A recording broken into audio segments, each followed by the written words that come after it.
आपके निवेश, insurance, loan, credit card बल्कि पूरी फाइनेंशियल प्लानिंग पर आपके सभी सवालों के जवाब देने के लिए योर मनी एक बार फिर से हाजिर है। नमस्कार, मैं हूं कविता थपलियाल और आज हम योर मनी पर आपके सवालों के जवाब तो देंगे ही, लेकिन उसके साथ बात करेंगे रिटायरमेंट के निवेश विकल्प एनपीएस में बढ़ने वाले फंड मैनेजर्स की। यानी एनपीएस के फंड अब 7 की बजाय 10 हो जाएंगे बहुत जल्दी। क्या होगा इसका मतलब आपके लिए? आपके निवेश से जुड़े हुए तमाम सवालों के जवाब हम देंगे, लेकिन उससे पहले देखते हैं कि क्या है खास आज योर मनी में। एनपीएस में निवेश के लिए और विकल्प, एनपीएस में बढ़ेगी फंड मैनेजर की संख्या, आपके एनपीएस फंड में कितना मुनाफा और कैसे मिलेगा प्लॉट खरीदने के लिए लोन। और आज आपके तमाम सवालों के जवाब देने के लिए हमारे साथ है वाइस इन्वेस्ट एडवाइजर्स के हेमंत सिद्दीकी। हेमंत जी, आपका स्वागत है। तो आगे बढ़ते हैं, आपको बताते हैं पीएफआरडीए एनपीएस में अब 7 से बजाय 10 फंड मैनेजर्स करने वाला है और इसके लिए बोलियां भी मंगवा ली गई हैं। लेकिन एनपीएस में फंड मैनेजर्स बढ़ने से आपके फंड की लागत भी क्या बढ़ सकती है? आइए इसकी बारीकियां समझते हैं हेमंत जी से। हेमंत जी, यहाँ पर अब तक हम सब जानते हैं कि एनपीएस फंड को संभालने के लिए 7 फंड मैनेजर्स है, लेकिन अब पीएफआरडीए इसको बढ़ाकर 10 करने वाला है। एक आम निवेशक के लिए जो कि निवेश करते हैं एनपीएस में या करना चाहते हैं, उनके लिए इसका मतलब क्या होगा?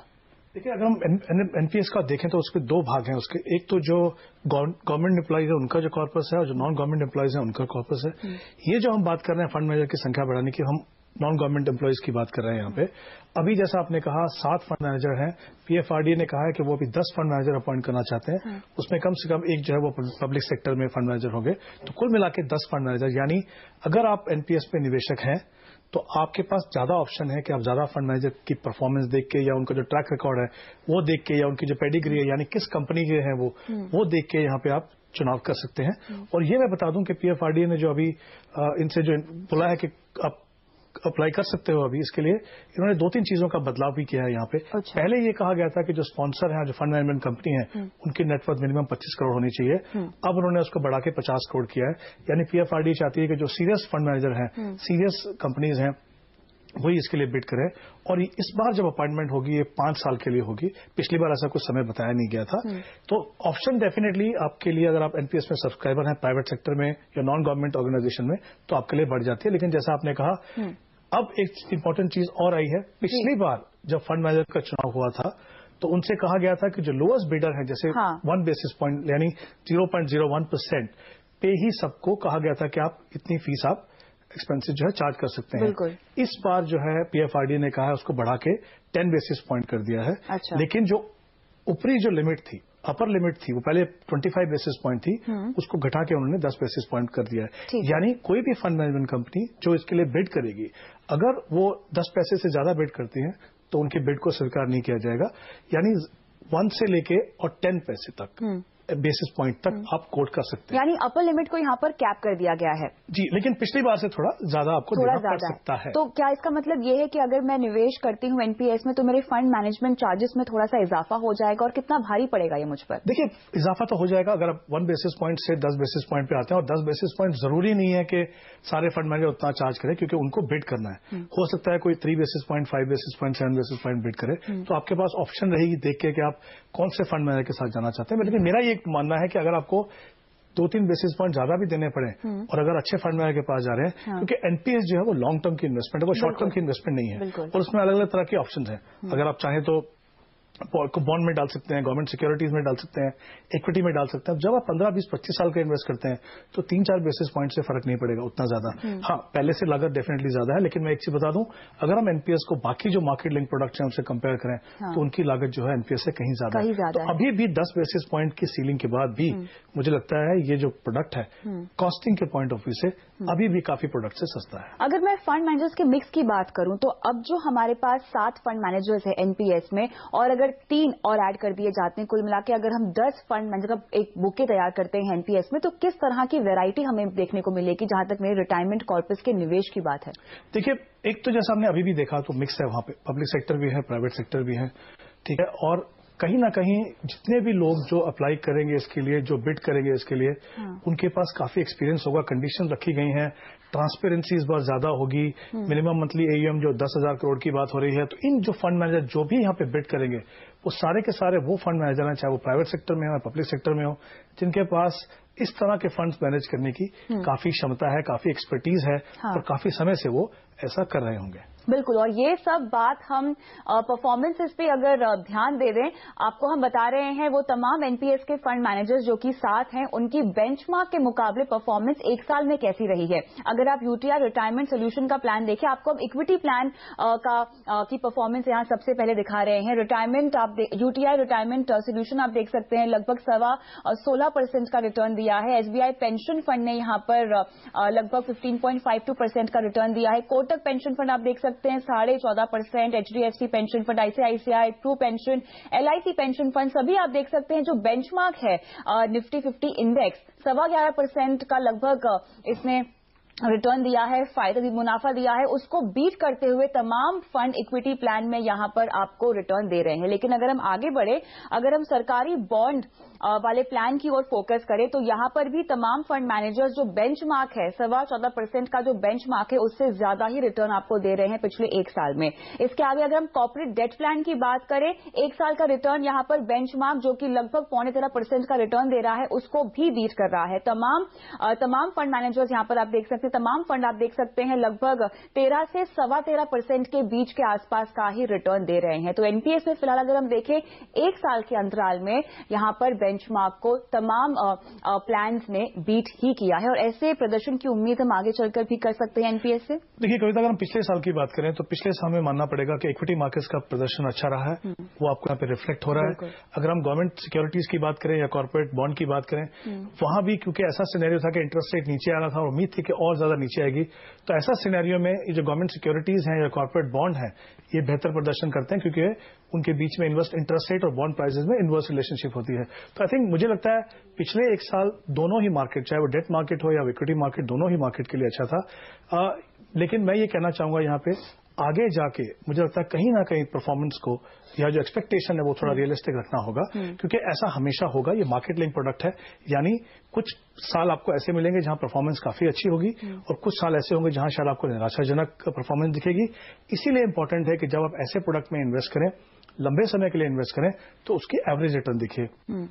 पॉइंट टू पॉइंट हर साल का रिटर्न देखेंगे तो कभी आपको लगेगा कि आपके एफडी के मुकाबले में बहुत ज्यादा रिटर्न दिया है, कभी एफडी के मुकाबले में कम रिटर्न दिया है, लेकिन जब एवरेज रिटर्न दिखेंगे आप तो कहीं बेहतर आपको रिटर्न मिलेगा। तो मुझे लगता है कोई भी इन्वेस्टर जो लॉन्ग टर्म के लिए इन्वेस्ट करे, स्पेशली जो एनपीएस जैसे प्रोडक्ट में जो मार्केट लिंक्ड है, तो कहीं ना कहीं आपको एवरेज रिटर्न देखने की जरूरत है, ना कि सिर्फ हर साल के लिए। बिल्कुल, और अगर हम देखें पिछले कुछ दिनों में हम देख रहे हैं कि एनपीएस को लगातार अट्रैक्टिव बनाने के लिए भी कई सारे कदम उठाए जा रहे हैं। यहाँ पर एक तो फंड मैनेजर्स की लिस्ट में इजाफा हो रहा है, दूसरा हमने दो बड़े अहम बदलाव अभी हाल ही में देखे हैं जहां पर जो मिनिमम निवेश है उसको बढ़ाने की भी उसको कम कर दिया है। 1,000 रुपए से आप शुरुआत कर सकते हैं, साथ ही इक्विटी में अपना एक्सपोजर आप बढ़ा सकते हैं, क्योंकि अगर हम लंबी अवधि की बात कर रहे हैं तो इक्विटी में ही निवेश करके आपका रिटायरमेंट की जो राशि है, जो रकम है, वो इकट्ठा हो पाएगी। अरे कहीं ना कहीं सरकार की पीएफआरडी की कोशिश ये है कि इस प्रोडक्ट को जितने लोगों तक पहुंचाया जा सके वो अच्छा है। इसीलिए इसी कारण से उन्होंने जो मिनिमम इन्वेस्टमेंट है वो 1,000 पे कर दी है, और दो और ऑप्शन जो है, पहले जो एक ही ऑप्शन हुआ करता था इक्विटी में 50% का, अब दो प्लान इन्होंने और ऑप्शन ऐड किए हैं इसके अंदर। एक एग्रेसिव है जहां पे 75% तक जा सकता है और ये 35 साल की उम्र तक हो सकता है, और दूसरी है कंजर्वेटिव जहां पे 25% जा सकता है। अगेन उसका फायदा क्या है, देखिए जब 50% पे थे और आप चाहते थे कि आपका 20 या 25% हो, तो आपके पास कोई ऑप्शन नहीं थी, या तो आप 50% लें या फिर जीरो लें। अगर आप ऐसे इन्वेस्टर हैं, यंग इन्वेस्टर, आप चाहते हैं कि 50 के ऊपर हो, तो भी आपके पास ऑप्शन नहीं थी। यहाँ पे दोनों तरह के इन्वेस्टर्स की जो रिक्वायरमेंट है उनको ध्यान रखते हुए 75%, 50% जिसको अभी मॉडरेट प्लान कहा जा रहा है, और 25% जो कंजर्वेटिव है, ये तीन ऑप्शन दी गई। तो कहीं ना कहीं कोशिश हो रही है कि इस प्रोडक्ट को जितना एक्सेप्टेबल बनाया जा सके वो बनाया जा सके। लेकिन मुझे अभी भी लगता है कि इसमें कुछ खामियां हैं। अगर वो आगे जाके ठीक हों तो ये प्रोडक्ट मुझे लगता है काफी बेहतर प्रोडक्ट साबित हो सकता है। जो अभी है उससे कहीं ज्यादा हो सकता है उन सब निवेशकों के लिए, उन सब इन्वेस्टर्स के लिए जिनका सपना है कि एक अच्छी कंफर्टेबल लाइफ, रिटायरमेंट लाइफ जो है वो लीड करें। बिल्कुल। तो ओवरऑल अब आपके एनपीएस के फंड्स बढ़ने वाले हैं, 7 की बजाय अब आपके पास होंगे 10 फंड जिसमें आप निवेश कर पाएंगे। और इतना ही नहीं, जो हमने बात की है कि यहाँ पर फंड मैनेजमेंट चार्जेस भी बढ़ सकते हैं, लेकिन अगर हम बाकी बाजार में जितने भी निवेश के विकल्प है उनसे अगर तुलना करें तो एनपीएस में फिर भी आपको फंड मैनेजमेंट के जो चार्जेस होंगे वो काफी कम देने होंगे। इसी नोट पर रुकते हैं छोटे से ब्रेक के लिए, लेकिन ब्रेक के बाद शुरू करेंगे सवाल जवाब का सिलसिला। बने रहे।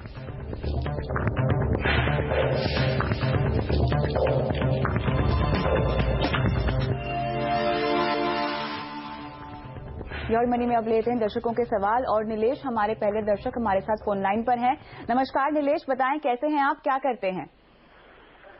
मैम सर्विस करते हैं हम। अच्छा, बताइए क्या सवाल है आपका नीलेश जी? म्यूचुअल फंड हमारा एसबीआई इंफ्रा फंड है। ठीक है, आपके म्यूचुअल फंड से पहले मेरे ख्याल से आपने योर मनी पर किसी प्लॉट खरीदने के लिए होम लोन मिलता है या नहीं, ये सवाल हमसे पूछा है। हाँ, ईमेल में भेजा था मैंने, लैंड पर मिलता है या नहीं जी? वो लैंड पर होम लोन मिलता है क्या? बिल्कुल, यही सवाल है आपका। इसके अलावा भी आप कुछ पूछना चाहते हैं? नहीं मैडम, यही भेजा था। ठीक है, ठीक है, चलिए बताते हैं कि आपको प्लॉट अगर खरीदना है तो क्या होम लोन मिलता है या नहीं, क्या क्या बारीकियां होती हैं अगर हम प्लॉट खरीदना चाहते हैं, और फॉर्मेलिटीज के लिहाज से होम लोन क्या इस पर मिल सकता है या लैंड लोन मिलेगा? देखिए, कविता डिपेंड करता है कि इनकी अल्टीमेटली इच्छा क्या है। क्या वो जो प्लॉट ऑफ लैंड ले रहे हैं उसके ऊपर घर बनाना चाहते हैं या सिर्फ लैंड लेना चाहते हैं? तो अगर लैंड लेना चाहते हैं तो इनको जो लैंड लोन ही अप्लाई करना पड़ेगा, वो थोड़ा सा डिफरेंट है, क्योंकि जो होम लोन जो मिलता है वो आपको उन प्रॉपर्टीज पे मिलता है या तो जो कंस्ट्रक्ट हो चुकी हो या अंडर कंस्ट्रक्शन हो या फिर आगे नियर फ्यूचर में बनने वाली हो। अगर आप प्लॉट ऑफ लैंड लेते हैं और आपकी अगर कोई ऐसी इच्छा नहीं है कि आपको उस पर होम लोन बनाना है तो आप होम लोन उसके ऊपर नहीं ले सकते, लैंड लोन ले सकते हैं। फर्क सिर्फ इतना है कि जब आप घर के लिए लोन लेते हैं तो जनरली आपको 80-85% तक का लोन मिल जाता है। यहाँ पे करीब 70% के करीब मिलेगा। जो टैक्स बेनिफिट आपको जो होम लोन के लिए मिलते हैं वो लैंड के ऊपर नहीं मिलेंगे। लेकिन अगर इनकी इच्छा ये है कि उस प्लॉट के ऊपर वो अपने घर बनाना चाहते हैं तो डेफिनेटली वो लैंड लोन, जब लोन लेंगे एक कंपोजिट लोन ले सकते हैं, यानी वो लैंड लोन लें, उसके बाद जो घर के लिए लोन जो है वो मिलेगा, और जो उनको टैक्स बेनिफिट जो है जो होम लोन पे मिलते हैं एक बार जो कंस्ट्रक्शन होने के बाद वो उन जो बेनिफिट्स हैं, टैक्स बेनिफिट्स, उनका भी फायदा उठा सकते हैं। तो अगर इनकी इच्छा है कि घर बनाना है तो जैसा मैंने कहा वो कंपोजिट लोन ले सकते हैं, और अगर नहीं है तो फिर इनको प्योर लैंड लोन लेना पड़ेगा। थोड़ी सी मुश्किल हो सकती है उसके ऊपर, क्योंकि ज्यादातर बैंक जो है वो इंटरेस्टेड ना हो। और एक चीज बता दूं, क्योंकि ये अगर इनको लैंड लोन लेना है अगर, तो वो म्युनिसिपल कॉर्पोरेशन के लिमिट के अंदर होना चाहिए। अच्छा, वो ऐसा नहीं है कि आप एग्रीकल्चर लैंड जाके ले लें, क्योंकि वो जो है वो जो लोन एग्रीकल्चर है वो एक पर्टिकुलर क्लास ऑफ लोगों के लिए वो रिजर्व है। वो इन लोगों किस को दर पे मिलेगा फिर इनको ये? देखिए, वो डिपेंड करता है, जैसे कहा मैंने, बाकी चीजें सब सेम रहती हैं। वो फ्लोटिंग रेट पे भी ले सकते हो, फिक्स पे भी ले सकते हो, वहां पे कोई प्रॉब्लम नहीं है। सिर्फ इतना है कि आप जैसे घर का लोन अगर आप लेते हो तो 20-25 साल में दे सकते हो। लैंड लोन जनरली जो है वो आपको 15 साल के अंदर वापस पे करना। तो ये थोड़े फर्क हैं होम लोन और लैंड लोन के बीच में। चलिए नीलेश जी, यहाँ पर हमने आपको बता दिया है, अगर आप घर बांधना चाहते हैं तो आपको एक कंपोजिट लोन मिलेगा जिसकी होम लोन की तमाम सुविधाएं, और इनफैक्ट आप 80% तक का अमाउंट पर लोन भी ले सकते हैं। लेकिन अगर आपको वो प्लॉट सिर्फ लैंड खरीद कर रखना है तो इसके लिए थोड़ी सी आपको ज्यादा पैसे का बंदोबस्त करना होगा, क्योंकि आपको 80-85 नहीं लेकिन कम से कम 70% तक का लोन का अमाउंट जरूर मिल जाएगा। आगे बढ़ते हैं और फिलहाल रुकते हैं छोटे से ब्रेक के लिए।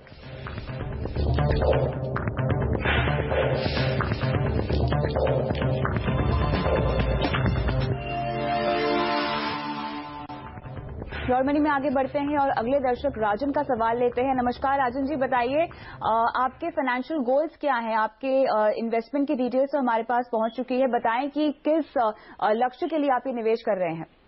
जी नमस्कार, मैंने ऑलमोस्ट मेल में किया ही है, और इस टाइम मेरे को भी थोड़ा लाउड एरिया में हो तो मुझे क्लियर नहीं हो रहा है कि क्या है। मोटा मोटा मेरे ने रिटायरमेंट, एजुकेशन एंड मैरिज 3 गोल हैं। आपकी बेटी की पढ़ाई, बेटी की शादी और आपका रिटायरमेंट का गोल, ये है आपके 3 बड़े लक्ष्य। ठीक है, चलिए बताते हैं कि ये कैसे पूरे हो सकते हैं। काफी लॉन्ग टर्म गोल्स हैं और जिसके लिए मेरे ख्याल से जितना हो सकता है उन्होंने अपने निवेश की शुरुआत भी कर ली है। लेकिन तीनों ही गोल्स लॉन्ग टर्म है और तीनों ही अहम गोल्स है। ऐसे में प्रायोरिटी किसको दे और गोल वाइज निवेश अगर इन्हें करना हो तो वो कैसे करें? देखिए, अगर इनके गोल्स की बात करें तो बेटी की एजुकेशन है, मैरिज है और अपनी खुद की रिटायरमेंट है। टाइम होराइजन देखें तो बेटी की एजुकेशन के लिए उन्होंने 16 साल कहा है, मैरिज के लिए 24 साल है और शायद उनकी रिटायरमेंट के लिए 31 ईयर्स है। लंबा समय है इनके पास इन्वेस्ट करने के लिए। लेकिन इन्होंने जो टारगेट रखे हैं बेटी की एजुकेशन के लिए 50 लाख रखे हैं।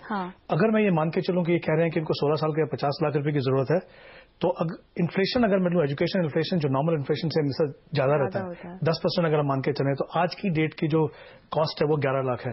मुझे नहीं लगता कि 11 लाख में वो एक अच्छी एजुकेशन अपनी बेटी को दे पाएंगे। अगर मैं आज की कॉस्ट 30 लाख मान के चलूं, 16 साल के बाद इनको 1 करोड़ 40 लाख रुपए की जरूरत पड़ेगी। और अगर ये अच्छे इक्विटी फंड में इन्वेस्ट करते हैं 12% का रिटर्न में मान के चलूं, तो उनको 26,000 रुपए हर महीने इन्वेस्ट करने पड़ेंगे उस गोल को पूरा करने के लिए। शादी के लिए उन्होंने 1 करोड़ कहा है, उसके लिए मुझे लगता है उतना अमाउंट भी रखें तो ठीक है। एजुकेशन मेरे हिसाब से वो ज्यादा इंपॉर्टेंट है। अगर अपनी रिटायरमेंट की बात करें, इन्होंने कहा इनको 4 करोड़ रुपए की जरूरत है। उस समय पे अगर इनको 7% भी टैक्स फ्री रिटर्न मिलता है, मैं ग्रोथ की बात नहीं कर रहा हूं, खाली रिटर्न जो रेगुलर इनकम उसकी बात कर रहा हूं, तो उनको करीब 28 लाख रुपए साल में मिलेंगे, यानी 2,33,000 रुपए हर महीने। उसको अगर मैं 7% इन्फ्लेशन से लूं, तो वो आज के टाइम में 28,000 रुपए महीने के एक्सपेंसेस हैं। तो मुझे लगता है कहीं ना कहीं वहां भी उनको अगर वो 6 करोड़ का टारगेट लेके चले तो सही रहेगा, क्योंकि समय लंबा है, 31 साल का समय है। तो अगर 12% का रिटर्न मांग के चलूं तो करीब 17,000 रुपए उनको इन्वेस्ट करें। तो कहीं ना कहीं मुझे लगता है इन्फ्लेशन को कंसिडर करने की जरूरत है। इनके फंड्स अच्छे हैं। इन्होंने एक्सिस लॉन्ग टर्म में कहा 6,000 रुपए इन्वेस्ट कर रहे हैं। होपफुली वो टैक्स के पॉइंट ऑफ व्यू से कर रहे हैं, खाली वो रिटर्न पॉइंट ऑफ व्यू से ना करें, क्योंकि एएलएसएस में लॉक इन करने का मतलब नहीं है। अगर वो उतना अगर टैक्स के लिए नहीं बचाना है तो थोड़ा चेंज कर लें। बाकी जो फंड्स हैं उनके अच्छे हैं। मेरी इनको सलाह ये है कि शुरुआत कर दें, जैसे जैसे आगे इनकम बढ़े उसको बढ़ाते रहें। चलिए, इंतजार ना करें कि कब वो पैसा। बिल्कुल, निवेश को बढ़ाइए जब भी आपसे हो सके और आपके फंड सिलेक्शन को हम थम्स अप देते हैं। बहुत बहुत शुक्रिया हेमंत जी आज शो पे आने के लिए, और योर मनी में मुझे भी इजाजत दीजिए। बने रहिए सीएमडी की आवाज पर। नमस्कार।